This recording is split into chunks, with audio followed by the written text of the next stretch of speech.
Шанхай кызматташтык уюмунун мамлекет башчыларынын саммитин утурлап, Өзбекстанда уюмга мүчө өлкөлөрдүн катышуусунда бир катар иш-чаралар өткөрүлүүдө. ШКУнун кино күндөрү да көпчүлүктүн назарын бурду.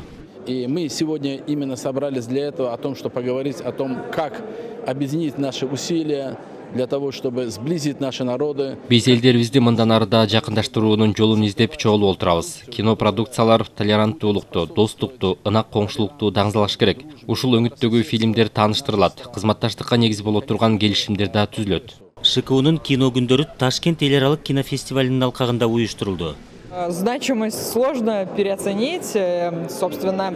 Максатыбызды бирге ишке ашырабыз. Кино тармагындагы алака өлкөлөрдүн ортосундагы жалпы кызматташууга кайсы бир деңгээлде өбөлгө боло алат. В регионе, в кинематографе.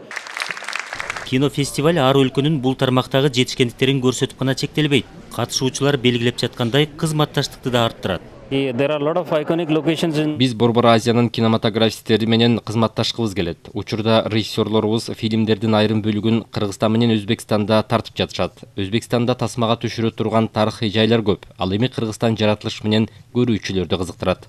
14-чү Ташкент эл аралык кинофестивали Өзбекстандын бир катар шаарларында өткөрүлүп жатат. Анын алкагында атайын мастер-класстар да уюштурулат.